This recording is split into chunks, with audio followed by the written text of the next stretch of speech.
Hi hello నమస్తే, నేను మీ Balasri. Welcome back to my channel. ఈరోజు స్పెషల్ వచ్చేసి చామదుంప అలానే ఎండు చేపల పులుసు అండి. ఇది టేస్టీగా అండ్ సింపుల్గా ఎలా చేసుకోవాలో ఇప్పుడు మీకు చూపిస్తున్నాను. ఇది వచ్చేసి ఇక్కడ నేను చామదుంపలు అయితే నానబెట్టేసుకుని ఎగ్స్ బాయిల్ చేస్తున్నాను. అలానే చింతపండు నానబెట్టుకున్నాను, 2 ఆనియన్స్, పచ్చిమిర్చి ఇలా తీసుకుని అలాగే ఎండు చేపలను కూడా తీసుకున్నాను అనమాట.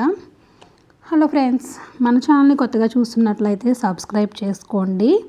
అలానే చేసుకున్న వాళ్ళైతే పక్కనే ఉన్న బెల్ ఐకాన్ని క్లిక్ చేయండి. ఇక్కడ చామదుంపలను ఉడకపెట్టేసుకున్నాను కదా. నెక్స్ట్ వచ్చేసి ఎండు చేపలు నానబెట్టేసుకున్నాను. ఇక్కడ ఒక ప్యాన్ తీసుకుని కొంచెం ఆయిల్ అయితే వేసుకొని ఇందులో సన్నగా కట్ చేసి పెట్టుకున్న ఆనియన్స్ని, పచ్చిమిర్చిని, బెండకాయ, అలాగే కరివేపాకు, కొంచెం జీలకర్ర, ఆవాలు, అలానే ఇక్కడైతే నేను స్పీడ్ పెంచేస్తున్నాను వీడియో లెంత్ అవుతుందని.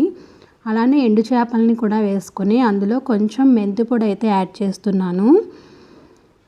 ఇవి బాగా మగ్గిపోయిన తర్వాతకి టమాటా అయితే యాడ్ చేశాను అన్నమాట.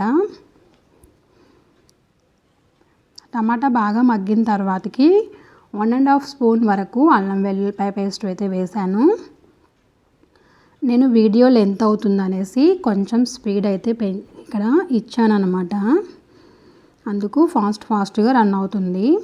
సో ఇది బాగా మగ్గిపోయిన తర్వాతకి 2 టేబుల్ స్పూన్ వరకు కారం, అలానే రుచికి సరిపడా సాల్ట్, కొంచెం ధనియాల పొడి, అలాగే గరం మసాలా అయితే వేశాను.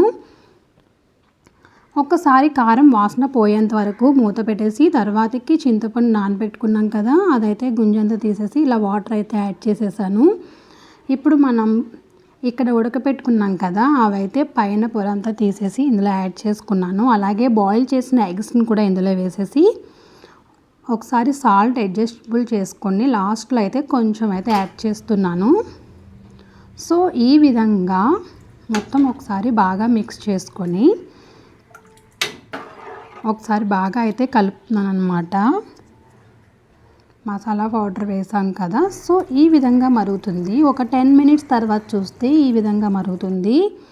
సో ఫైనల్గా అయితే చూసారా, ఇక్కడైతే ఆయిల్ అయితే డివైడ్ అయింది కదా, అలా డివైడ్ అయ్యేంత వరకు మనం బాగా మరగనివ్వాలన్నమాట. సో ఫైనల్గా అయితే రెడీ అయిపోయింది.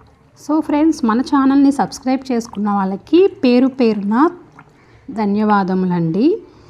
అలాగే మన ఛానల్ని ఇంకా ఎంకరేజ్ చేస్తారని, అలానే సపోర్ట్ కూడా చేస్తారని, మీరు చూసిన ప్రతి వీడియోకి కొంచెం లైక్ అయితే ఇచ్చేయండి, అలాగే షేర్ చేయండి, సబ్స్క్రైబ్ చేయండి. మరొక వీడియోతో కలుస్తాను. బాయ్.